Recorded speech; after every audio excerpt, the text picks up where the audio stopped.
준비한 우리 권사님들과 사랑하는 성도님들이 무슨 말씀을 전할까 생각하셨는데, 하나님은 말씀을 순종하는 자를 축복하시고 그 생애를 책임져 주신다는 것입니다. 그래서 유전인자라는 게 있잖아요. 유전인자. 그래서 사실 제목을 이기는 유전자를 주신다라고 제목을 잡고 싶었는데, 이기는 유전자를 주신다라고 하면 어떻게 무슨 말씀을 해야 될까 하는 생각보다는 어떻게 이해를 할까 싶어서 제가 말씀을 내일을 여호와께 맡기라 이렇게 성경에 나와 있는 이야기를 쉽게 했습니다. 바랄 수 없는 주의 말씀을 의지하고 순종하는 자를 보실 때 그를 사랑하시고 넘치도록 축복해 주신다는 것입니다. 순종하는 자에게 하나님 넘치는 사랑을 보여주셨는데 이것이 바로 이기는 유전자라는 것입니다. 유전자를 뭐라 하시죠? 한번 따라해서 봅시다. 이기는 유전자를 주신다. 하나님 말씀을 따르고 하나님이 좋게 일어남을 가질 때 우리에게 이기는 유전자를 주신다는 말씀입니다. 자, 요한복음 14장 22절 말씀 한번 읽습니다. 나의 계명을 읽습니다. 시작. 나의 계명을 지키는 자야 나를 사랑하는 자니 나를 사랑하는 자는 내가 그를 사랑하는 자니라. 나도 그를 사랑하여 그에게 나를 나타내리라. 여기서 보면 나도 그를 사랑하여 그에게 나를 나타내리라 그랬습니다. 그러니까 주고받는 거예요. 하나님을 사랑할 때 하나님도 나를 사랑한다는 것입니다. 내가 하나님을 사랑하지 않는데 하나님이 어떻게 나를 사랑하시겠어요? 오늘 정명나성 집사님은 긴 굽이 높은 한 7cm 정도 되었나 봐. 그걸 신었는데 우리 하은이는 얇은 운동화를 신었어. 그래서 제가 그랬어요. 하은아, 내가 너 굽 높은 7cm 그 다음 살게. 그런 생각을 제가 안 줘서 했어요. 응? 왜 그래요? 내가 우리 하은이를 사랑하니까. 네, 그렇습니다. 다닐 때는 쓰지 말고, 강단에 나가서 찬양할 때 신으라고. 왜 그러냐면, 하나님을 좋아할 거 아니에요. 네. 하나님께 이쁘게 해야 나오니까. 응? 평상시 신을 때는 위험하니까 신지 말고 성전에 딱 나와서 신으면 하나님이 야 우리 사랑하는 하은이가 저렇게 이쁘게 나를 헌신하고 봉사하는구나. 그리고 그 걸음을 사뿐사뿐 걸어갈 때 하나님 걸음마다 축복해 주신다. 진달래 꽃이 아니라 하나님의 사랑의 꽃이 그렇게 된다는 이야기죠. 우리의 문제는 지식의 문제가 아니라 하나님과의 문제입니다, 여러분. 사랑하는 성도 여러분, 우리는 지식의 문제가 아니라 하나님과의 문제입니다. 성경은 수많은 약속의 말씀으로 가득 차 있습니다. 영어로 성경을 보면 테스타멘트라고 써져 있는데 그거는 올드와 뉴로 만들어져 있습니다. 신약과 구약, 하나님의 약속, 하나님의 언약 이거거든요. 그러니까 하나님은 수많은 말씀으로 가득 차 있는데 이거 약속입니다. 문제는 그 말씀을 따르지 못하고 신뢰하지 못하는 것입니다. 말씀에 순종하지 못하는 데 있습니다. 말씀을 많이 알지를 못하는 것이 아니라 알고 있는 말씀을 따르지 아니하고 하나님 주신 약속을 지키지 아니하는데 문제가 있다는 것이죠. 믿음의 조상인 아브라함을 보십시다. 아브라함이 처음부터 믿음이 좋았던 것은 결코 아닙니다. 그가 하나님 말씀을 신뢰하고 그 말씀을 순종하는 삶을 살아갈 때 하나님의 믿음의 조상으로 세웠다는 것입니다. 그래서 마침내 하나님의 복을 받아 누리는 삶을 살 수 있었죠. 그러니까 우리 하나님은 순종하는 자에게 이기게 하는 유전자를 주셨습니다. 그러므로 우리는 꺼지지 않는 하나님의 꿈과 열정으로 달려가시길 바랍니다. 그러면 하나님이 주시길 원하시는 유전자를 나에게뿐만 아니라 오늘 오전에 말씀하신 것처럼 하나님의 말씀에 따라서 순종하는 자를 천대까지 보고 주신다는 약속을 우리에게 주신 겁니다. 이것은 유전자의 축복이라는 것입니다. 그래서 첫째로 우리가 믿는 하나님은 약속을 이행하시는 신실한 하나님. 한번 읽어보십시다. 제목이 있습니다. 시작. 우리가 믿는 하나님은 약속을 이행하시는 신실한 하나님. 민수기 23장 19절에서 그 말씀을 잘 이야기하고 있습니다. 하나님은 믿습니다. 하나님은 사람이 아니시니 거짓말하지 아니하시고 인생이 아니시니 빼고 없으시다. 어찌 그 말씀을 행하지 아니하시며 하신 말씀을 실행하지 아니하시다. 하신 말씀을 왜 실행하지 않겠느냐? 인간은 거짓말해도 나는 거짓말할 줄 모른다고 우리 하나님 우리에게 약속했습니다, 여러분. 하나님 약속의 말씀을 반드시 실행하십니다. 그러나 모든 것을 당장 이루지는 않는다는 것입니다. 약속의 말씀은 씨앗과 같습니다. 씨앗은 하루아침에 열려내지 않습니다. 오랜 시간 기다릴 필요가 있다는 것이죠. 제가 와서 처음에 한 20몇 년 전에 여기 와서 동백꽃이 겨울에 피는 건 너무 아름다운 거예요. 그래서 제가 몇 년 후에 동백꽃 씨앗을 우리 집 사람이 화분에다가 심었습니다. 동백꽃이 잘 커가지고 지금 제 어깨만큼 오지않았지만 가슴팩만큼 왔어요. 꽃이 피었을까요? 안 피었을까요? 안 피었어요. 왜 안 피었을까요? 시간이 안 됐어요. 그래서 제가 그걸 보면서 오늘 이 말씀을 준비한 겁니다. 예, 하나님이 동백꽃을 분명히 심으시면 자라서 꽃을 피워준다 그랬어요. 그런데 시간이 안 되니까 그 꽃이 아직 안 핀 거예요. 특별히 금일 꽃을 좀 보려고 제가 이런 물을 잘 주고 가을에 물을 잘 주고 겨울에도 한 달간 물을 계속 줬어요. 저는 꽃이 좀 피우나 약속의 때가 안 된 것 같아요. 아직 안 피었어요. 예. 사랑하는 성도 여러분, 씨앗은 하루아침에 열리지 않습니다. 오랜 기간 기다려야 되는 것이죠. 약속은 미래적인 사건입니다. 오늘 약속하지만 결과는 미래에 나타납니다. 그런데 우리는 조급해서 하나님의 약속을 당장 이루어주시길 원하시죠. 그래서 인간적인 방법으로 그 약속의 때를 앞당기려 합니다. 그렇지만 우리 인생은 그렇게 바쁘지만 하나님은 안 바쁘시거든요. 창세기 16장에는 아브라함과 사라에 대한 이야기가 나오죠. 75세가 되었을 때 하나님들에게 아들을 주겠다고 이야기했습니다. 몇 년 기다렸어요? 11년을 기다렸어요. 그리고 75세에서 플러스 11이면 86이 되었습니다. 그런데도 아무 소식이 없어요. 그러니까 여자가 늘 먼저 일하는 것 같아요. 여자가 참 부지런한 것 같아요. 누구를 만졌어요? 몸종 하갈에게, 야, 오늘 밤에 너 우리 신랑 방에 들어가 이야기하는 거예요. 그래서 아이를 낳았죠. 이스마엘. 근데 하나님이 이삭을 언제 주었어요? 아직도 14년 더 일하는 거예요. 100년 만에 주었어요. 100살 됐을 때 25년 뒤에.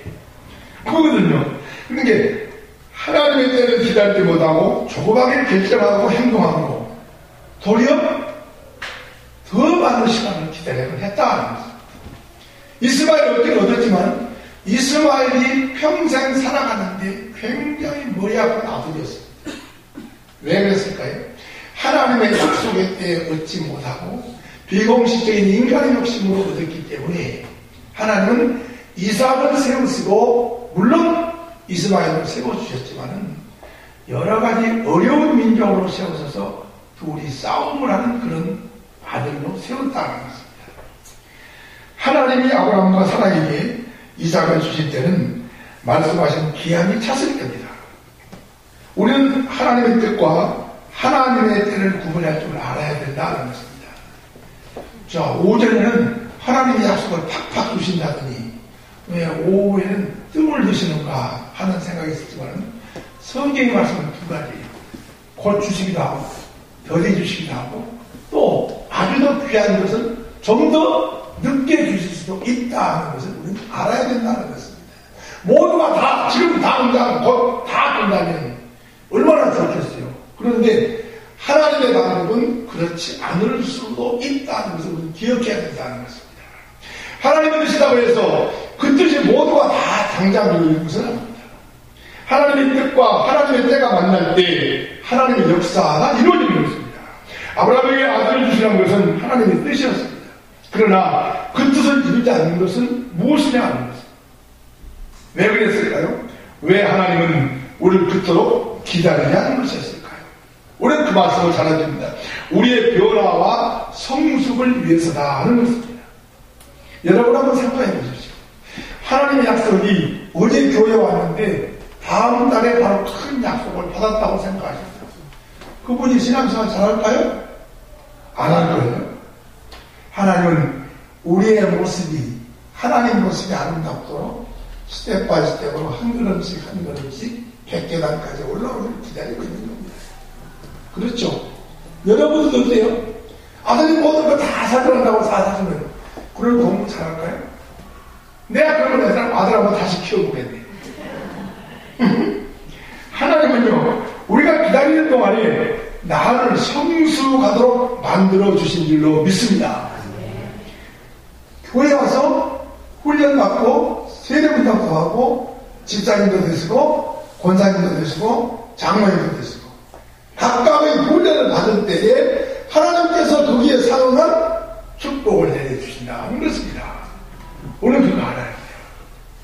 요새 초등학교 1학년한테 영어를 가르쳐야 되냐 말아야 되냐 하는 이야기를 하는데 우리 5학년짜리 손자놈이 28만 원인가 38만 원 해가지고 영어 과외를 하는데 제가 읽어보니까요. 단어를 60개씩 읽어봐요. 일주일에. 제가 알아도 모르는 단어가 들어있더라니까요. 제가 다른 문자를 보내 단어 상당히 외운다고 생각했는데 잘 모르겠더라고요. 그리고 동사를 변화를 배우는 겁니다. 5학년짜리가 성비행 권사님 동사 변화 배워서 뭐 하겠어요? 그렇게 쓸데없는 공부를 하고 있어요. 그래서 왜 하나요?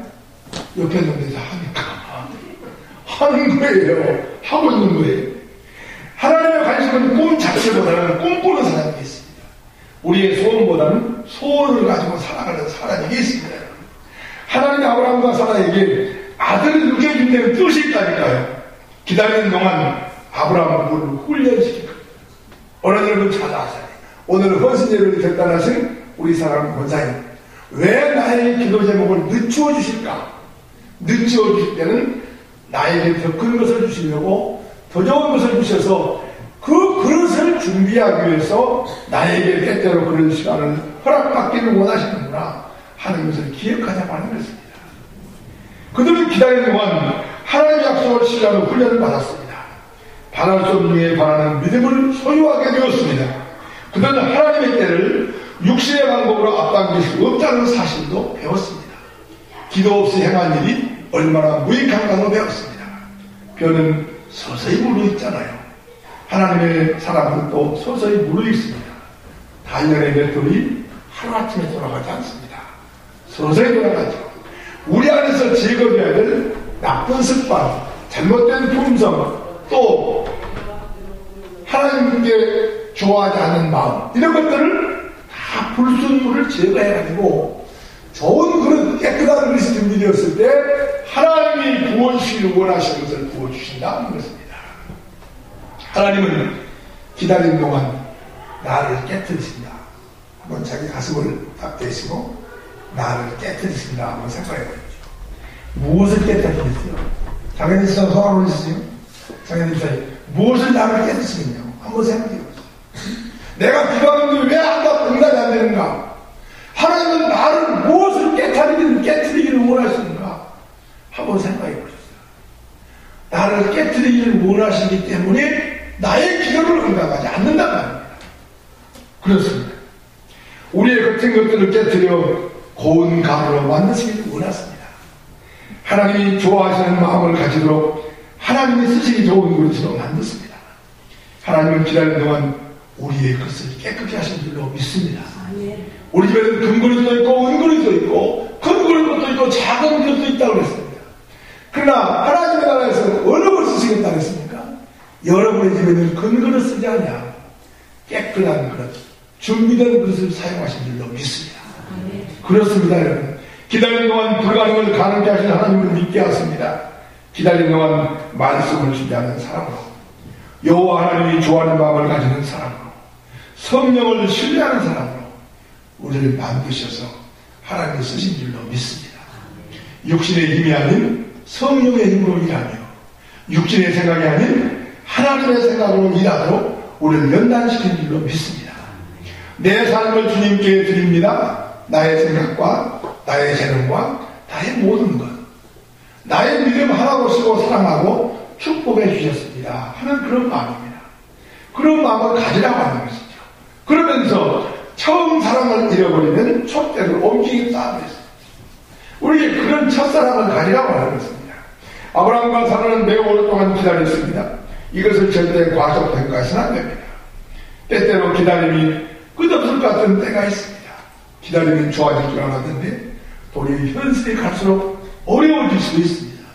그러나 그때도 그 어두운 순간의 결정에서도 하나님은 위대한 일을 이루시기 위해서 준비하고 계심을 믿는 여러분 되시기를 바랍니다. 할렐루야.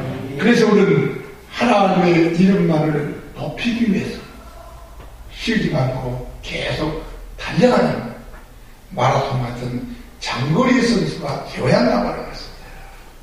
둘째로 오히려 하나님은 예측할 수 없는 방법으로 우리를 놀라게 하십니다.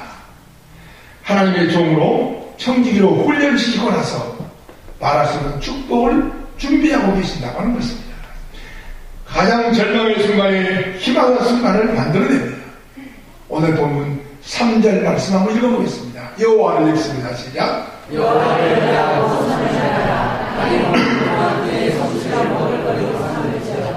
여호와를 의지하고 선을 행하라고 하는 것입니다. 선을 행하라고 하는 것은 하나님의 약속을 이야기하는 것입니다. 우리 인간의 좋고 나쁜 것을 이야기하는 거 아닙니다. 하나님의 방법의 약속을 지키라고 하는 것입니다.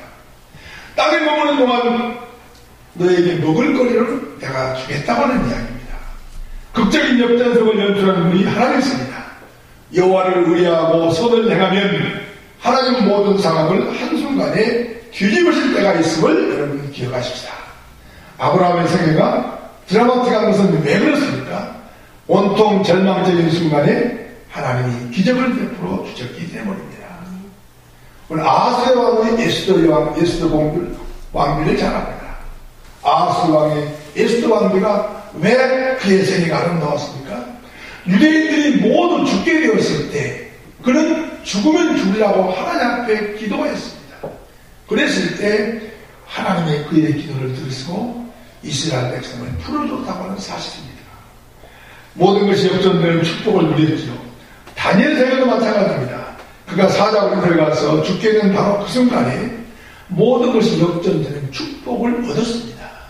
그리고 그 유명한 왕이 그 사자굴 자리에 와서 다니엘이 하나님의 종이라는 것을, 하나님의 축복받은 아들이라는 것을 두 눈으로 보면서 확인해 주었습니다. 예수님의 생애가 만일에 십자가의 죽음으로 끝나버렸다면, 만일에 예수님의 부활이 없었다면 예수님은 우리와 지금 점점 거리가 멀어졌을 것입니다. 그가 어둠을 정복하고 3일 만에 부활하시기 때문에 그 부활의 아침이 환희가 있고 찬란한 것입니다. 마치 새벽 동트기 직전이 가장 어두운 것처럼 하나님의 우리를 인생의 가장 어두운 수령으로 몰고 가실 때가 있습니다. 그런데 하나님은 그 절망의 순간에 우리 인생을 갑자기 역전시켜 주신 일로 믿습니다. 아마 거제에 사시는 분